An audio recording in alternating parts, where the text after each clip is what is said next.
नमस्कार मित्रों, आप लोग देख रहे हैं सिलेक्शन बोर्ड यूट्यूब चैनल। और आज की इस कक्षा में उन सभी लोगों का स्वागत है जो मेहनतकश हैं, अपने लक्ष्य के प्रति संजीदा हैं। और ऐसे लोगों का बिल्कुल भी आज स्वागत नहीं है जो आलसी, कामचोर और लापरवाह हैं। वो इस वीडियो को कतई ना देखें, उनका कोई भी स्वागत नहीं है। वो आराम से आराम फरमाएं।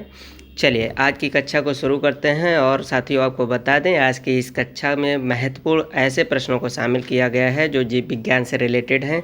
और जीव विज्ञान का एक टॉपिक है डाइजेस्टिव सिस्टम, पाचन तंत्र। पाचन तंत्र से रिलेटेड जो भी महत्वपूर्ण क्वेश्चन हो सकते हैं उन्हें इस वीडियो में शामिल किया गया है। तो आइए क्लास की तरफ चलते हैं। हाँ, आलसी कामचोर लोग अगर कोई आ गए हैं तो वो वापस चले जाएं, यही ठीक होगा। चलिए कक्षा को शुरू कर लेते हैं। पहला प्रश्न कहता है कि मनुष्य की लार में कौन सा एंजाइम है जो कार्बोहाइड्रेट का पाचन करता है। चलिए, प्रश्न पूछा गया है मनुष्य की लार को लेकर, उसमें कौन सा एंजाइम है जो कार्बोहाइड्रेट का पाचन करता है, इसको जान लेना है। चलिए, ऑप्शन ए है सुक्रेज, बी है माल्टेज, सी है लाइपेज और डी है टाइलिन। आंसर चेक करते हैं। इस प्रश्न का आंसर होगा D, ptyalin. Ptyalin enzyme carbohydrate का पाचन करता है। यह एंजाइम मनुष्य की लार में पाया जाता है और मनुष्य की लार मुख गुहा में होती है। मुख गुहा में लार ग्रंथियों की संख्या 6 होती है। या प्रश्न में आ सकता है 3 जोड़ी करके ऑप्शन भी मिल सकता है। प्रश्न के इसका आंसर दो तरह से हुआ करता है, या तो 3 जोड़ी या 6। ठीक है, मनुष्य की लार ग्रंथियों की संख्या होती है 6। चलिए हम लोग बात करते हैं अगले प्रश्न की। और अगला प्रश्न है कार्बोहाइड्रेट का पाचन कहाँ से शुरू होता है। तो साथियों, अभी बताया है कि कार्बोहाइड्रेट के पाचन में जो है टाइलिन जिम्मेदार होता है प्रारंभतः। तो इस का पाचन कहाँ से शुरू होगा, तो इस तरह से आंसर हो जाएगा इस प्रश्न का भी आपका ऑप्शन ए, मुख गुहा। मुख गुहा से कार्बोहाइड्रेट का पाचन प्रारंभ होता है, क्योंकि लार ग्रंथियाँ मुख गुहा में ही होती हैं, बकल कैविटी में होती हैं। इनकी संख्या 3 होती है, 3 जोड़ी होती है। चलिए क्वेश्चन 3 है, लिवर या यकृत में ग्लूकोज किस रूप में संचित रहता है, मतलब स्टोर रहता है, भंडारित रहता है, वो किस रूप में रहता है। ये आपको पता है कि जो है ग्लूकोज अगर हम ज़्यादा मात्रा में लेते हैं और हमारे शरीर की सारी गतिविधियाँ ठीक हैं तो वो यकृत या लिवर में स्टोर हो जाता है। और जब हम भूखे होते हैं तो वो जो है ग्लूकोज बाद में सप्लाई कर दिया जाता है बॉडी को। तो इसलिए हम आंसर को जान लेते हैं पहले, फिर व्याख्या में और ध्यान देंगे। क्वेश्चन 3 का ऑप्शन ए स्टार्च है, बी इंसुलिन है, सी ग्लाइकोजन और डी कोई नहीं है।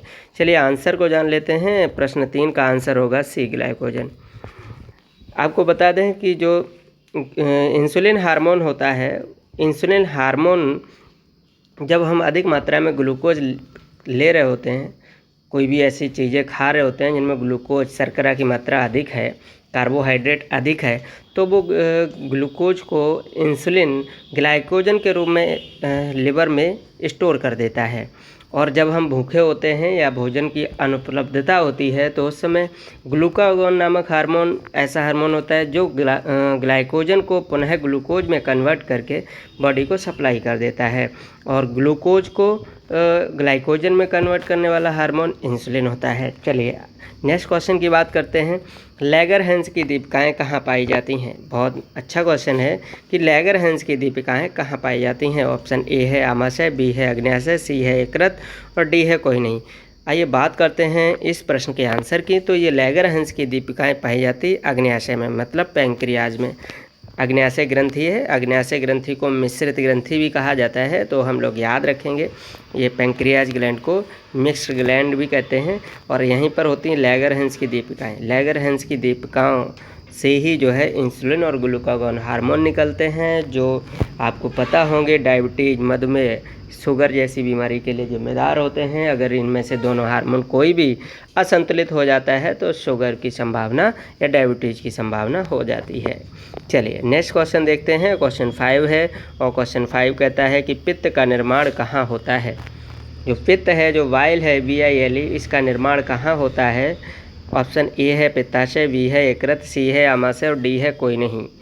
आइए बात करते हैं इस प्रश्न के आंसर की। तो इस प्रश्न का आंसर है ऑप्शन बी, यकृत। आप लोग परेशान हो जाते हैं ऐसे प्रश्नों को लेकर, और ये छोटे छोटे प्रश्न परीक्षा में आते हैं और हम इन्हें सरल मान के गलत भी कर लेते हैं। क्योंकि आप प्रारंभतः जैसे ही देखें पित्त का निर्माण कहाँ होता है, आपको पित्ताशय सूटेबल आंसर प्रतीत होगा, जबकि ऐसा है नहीं, पित्ताशय गलत है। क्योंकि पित्त का जो स्टोर होना है वो पित्ताशय में होता है। पित्त का निर्माण यकृत लीवर में होता है, जबकि पित्त जमा होता है जाकर कहाँ, पित्ताशय में। चलिए नेक्स्ट क्वेश्चन की तरफ देखते हैं। क्वेश्चन 6 है जठर ग्रंथियाँ, इनको गैस्ट्रिक ग्लैंड भी कहते हैं। पूछा गया है कि जठर ग्रंथियाँ कहाँ पाई जाती हैं। तो आइए ऑप्शन चेक करते हैं। ए ऑप्शन कहता है आमाशय की दीवार में, अग्नाशय की दीवार में, बी कहता है आमाशय की दीवार में और सी कहता है छोटी आंत में। तो गैस्ट्रिक ग्रंथियाँ जो है इनसे गैस्ट्रिक जूस निकलता है, जठर रस निकलता है और जठर रस आमाशय में पहुंचता है। तो सीधी सी बात है, जठर ग्रंथियाँ कहाँ पाई जाती हैं, आमाशय की दीवार में होती हैं। तो इस प्रकार हमारा आंसर क्या हो जाएगा, ऑप्शन बी, आमाशय की दीवार में गैस्ट्रिक ग्लैंड या जठर ग्रंथियाँ पाई जाती हैं। नेक्स्ट क्वेश्चन है 7 और अगला ये क्वेश्चन कहता है कि प्रोटीन का पाचन कहाँ से शुरू होता है। प्रोटीन कहाँ से पचना शुरू होती है, सबसे पहले प्रोटीन को पचाने की प्रक्रिया कहाँ से प्रारंभ होती है, प्रश्न ये पूछ रहा है। तो आइए आंसर देखते हैं। ये है मुकुआ, बी है ग्रासनली, सी है आमाशय और डी है छोटी आंत। आइए बात करते हैं इस प्रश्न के आंसर की, और इस प्रश्न का आंसर होगा सी, आमाशय। आमाशय से जो है प्रोटीन का पाचन प्रारंभ होता है। प्रोटीन सबसे पहले आमाशय में जाके पचना प्रारंभ होती है। साथियों, आप लोग अगर बायोलॉजी को ठीक से पढ़ रहे हैं तो मेरा साथ देने की कोशिश करिए, और आप जो है ये प्रश्न मेरा जो भी पूछ रहा हूँ उसका आंसर देंगे।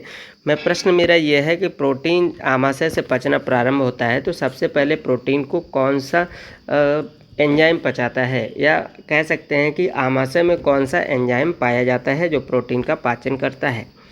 प्रश्न का आंसर करेंगे कि आमाशय में कौन सा एंजाइम पाया जाता है जो प्रोटीन का पाचन करता है। चलिए नेक्स्ट क्वेश्चन है, जठर रस किन ग्रंथियों से स्रावित होता है, मतलब जठर रस किन ग्रंथियों से निकलता है। अभी मैंने आपको बताया कि जठर रस जो है, जठर ग्रंथियां जो होती हैं, गैस्ट्रिक ग्लैंड है वहाँ से, आमाशय की दीवार और नीचे निकलता है। अब ऑप्शन में नहीं है आपके पास, तो क्या करेंगे, जठर रस कहाँ से निकलता है ये ऑप्शन में नहीं है आपके पास। तो आइए आंसर को जानते हैं। ए ऑप्शन है अग्नाशय ग्रंथि, बी है पाइलोरिक ग्रंथि और सी है कोई नहीं। तो आप तो दौड़ के कोई नहीं लगा देंगे, लेकिन आंसर होगा क्वेश्चन 8 का बी ऑप्शन, पाइलोरिक ग्रंथि। ठीक है। नेक्स्ट क्वेश्चन है 9 और पूछा जा रहा है विटामिन ए और विटामिन डी शरीर में कहाँ संचित होते हैं। क्वेश्चन को थोड़ा ध्यान से देख लीजिएगा। विटामिन ए और विटामिन डी शरीर में कहाँ संचित होते हैं। तो आइए आंसर की बात कर लेते हैं इस प्रश्न के, और इस प्रश्न का आंसर क्या होगा सबसे पहले हम लोग जान लेते हैं कि विटामिन ए और विटामिन डी शरीर में कहाँ पर जो है संचित होते हैं। ऑप्शन ए है आमाशय, बी है पित्ताशय, सी है अग्नाशय और डी है यकृत, लिवर। यकृत को लिवर कहते हैं। तो आंसर जान लेते हैं। इस प्रश्न का आंसर होगा ए, डी ऑप्शन होगा यकृत। यकृत को जानेंगे। इस प्रश्न का आंसर यकृत है, और विटामिन डी और विटामिन ए यहीं पर स्टोर होते हैं, भंडारित होते हैं। चलिए क्वेश्चन 9 के बाद क्वेश्चन 10 की तरफ चलते हैं और देखते हैं कि क्वेश्चन 10 क्या कहता है। क्वेश्चन 10 कहता है कि पाचन तंत्र में उपयोगी किस तत्व में कोलेस्ट्रॉल पाया जाता है। पाचन तंत्र में उपयोगी है वो, मतलब कहीं ना कहीं उसका उपयोग किया जाता है हमारे डाइजेस्टिव सिस्टम में, लेकिन जो है उसमें कोलेस्ट्रॉल पाया जाता है। कोलेस्ट्रॉल का नाम सुनते ही आप जान गए होंगे कि कोलेस्ट्रॉल उपयोगी है, अनुपयोगी है, हानिकारक है, कैसा है। तो फिर भी हम लोग आंसर की तरफ चलते हैं। ऑप्शन ए है जठर रस, बी है HCl मतलब हाइड्रोक्लोरिक अम्ल, सी है पित्तरस और डी है ऑप्शन कोई नहीं। आंसर देखते हैं। क्वेश्चन 10 का आंसर होगा सी, पित्तरस। पित्तरस में कोलेस्ट्रॉल पाया जाता है, तो सही से याद रखेंगे। पित्तरस जो है वो वसा के इमल्सिफिकेशन या स्वांगीकरण के लिए जिम्मेदार होता है। ठीक है, वसा को छोटे छोटे अणुओं में तोड़ देता है। चलिए नेक्स्ट क्वेश्चन देखते हैं। क्वेश्चन 11 है, और क्वेश्चन 11 क्या कहता है, दूध को दही में बदलने वाला एंजाइम कौन सा है। क्वेश्चन कहता है दूध को दही में बदलने वाला एंजाइम कौन सा है। ऑप्शन ए है रेनिन, बी है काइमोट्रिप्सिन, सी है दोनों और डी कोई नहीं। प्रश्न के आंसर को जानते हैं। ऐसे प्रश्न काफ़ी उलझाऊ होते हैं परीक्षा हॉल में, आपको केवल एक ऑप्शन की जानकारी होगी, लेकिन यहाँ पर आंसर है दोनों। काइमोट्रिप्सिन और रेनिन दोनों ही दूध को दही में बदलने के लिए जिम्मेदार होते हैं। चलिए नेक्स्ट क्वेश्चन है। क्वेश्चन 12 है, निम्न में से कौन सा पदार्थ मीठा है फिर भी शर्करा नहीं है। बहुत ही अच्छा क्वेश्चन है, और ये क्वेश्चन CDS में पूछा गया था। आइए बात कर लेते हैं इस क्वेश्चन के आंसर की। तो ऑप्शन ए है सैकरीन, बी है ग्लूकोज, सी है प्रोटीन और डी है स्टार्च। शर्करा नहीं है, मतलब बात करनी है ऐसे ऑप्शन की जो शर्करा नहीं है लेकिन मीठा है।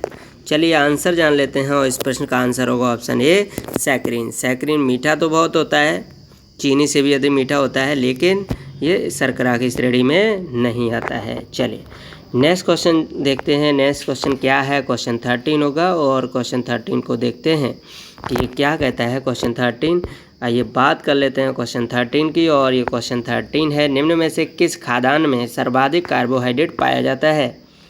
उस खाद्यान्न के बारे में बताना है जिसमें कार्बोहाइड्रेट की मात्रा सर्वाधिक पाई जाती है। 4 ऑप्शन आप देख रहे हैं स्क्रीन पर और ऑप्शन ए है गेहूं, बी है चावल, सी है मक्का और डी है ज्वार। आंसर चेक करते हैं इस प्रश्न का क्या होगा, तो जान लेते हैं आंसर को। और क्वेश्चन 13 है और इसका आंसर होगा सी मक्का। मक्का में सर्वाधिक मात्रा में कार्बोहाइड्रेट पाया जाता है, इस बात को आप लोग याद रखेंगे। ठीक है, चलिए क्वेश्चन 14 देखते हैं। लैक्टोज की सर्वाधिक प्रतिशत मात्रा किसके दूध में होती है या पाई जाती है।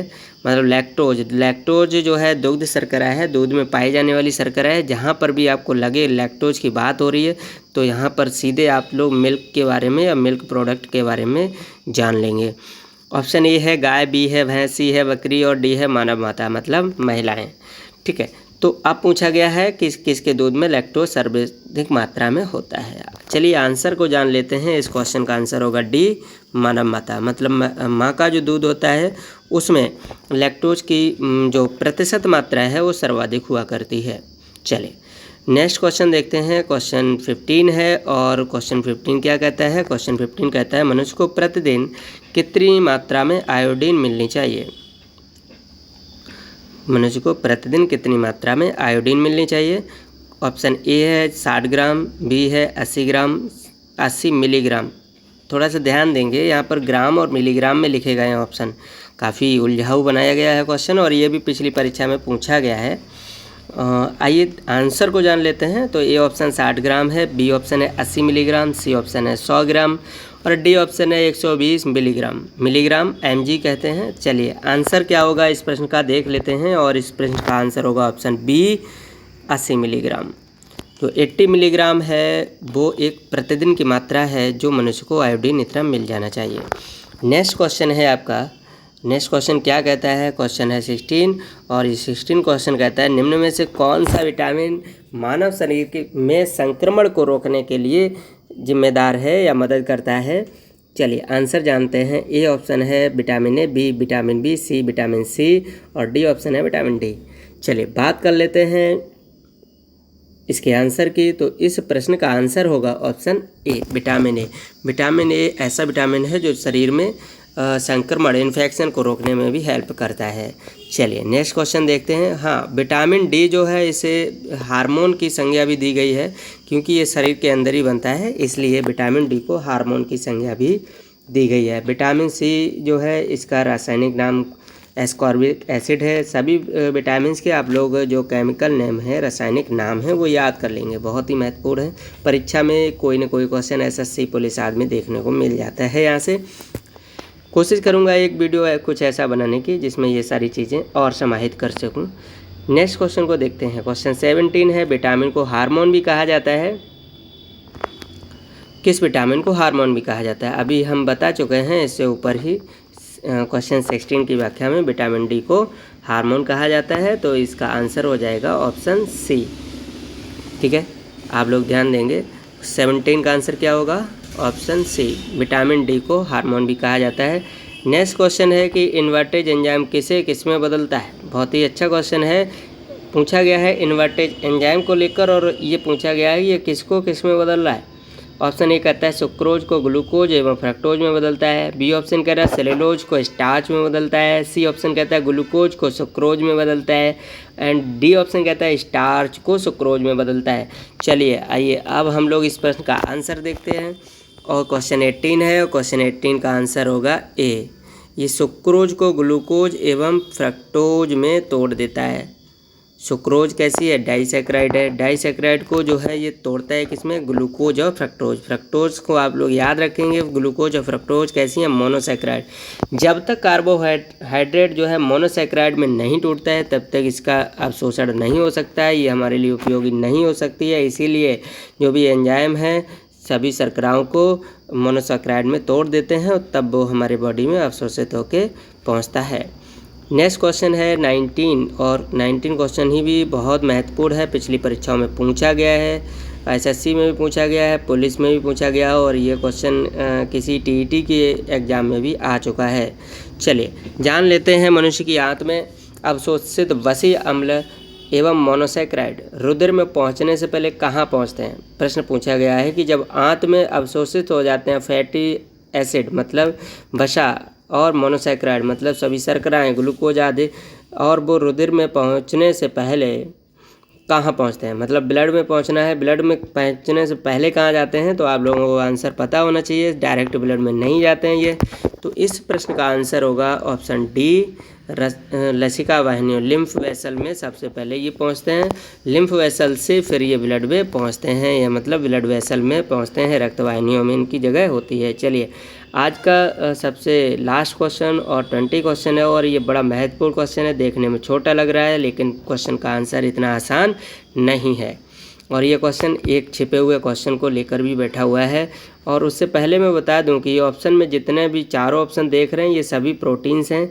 अब बात की जा रही है यहाँ पर प्लाज्मा प्रोटीन की, कि वो निम्न में से कौन सी जो है वो प्लाज्मा प्रोटीन नहीं है, बाकी ये सभी है तो प्रोटीन की श्रेणी में ही, लेकिन प्लाज्मा प्रोटीन नहीं है। चलिए ये ऑप्शन कहता है एल्बुमिन, बी प्रोथ्रोम्बिन, सी है हिपैरिन और डी है फाइब्रिनोजन। चलिए बात कर लेते हैं, तो ऑप्शन सी इसका आंसर होगा। अब आप लोगों के लिए इसी ऑप्शन सी से क्वेश्चन है कि हिपैरिन कहाँ से निकलता है, हिपैरिन किस ग्रंथि से निकलता है, आप लोग आंसर करेंगे। चलिए आज की कक्षा को यहीं पर समाप्त करते हैं। आप लोगों को पूरा वीडियो देखने के लिए बहुत बहुत धन्यवाद। आप लोग पूरा वीडियो देखते रहेंगे उम्मीद के साथ। आपका आदित्य सर कक्षा को यहीं पर समाप्त करता है।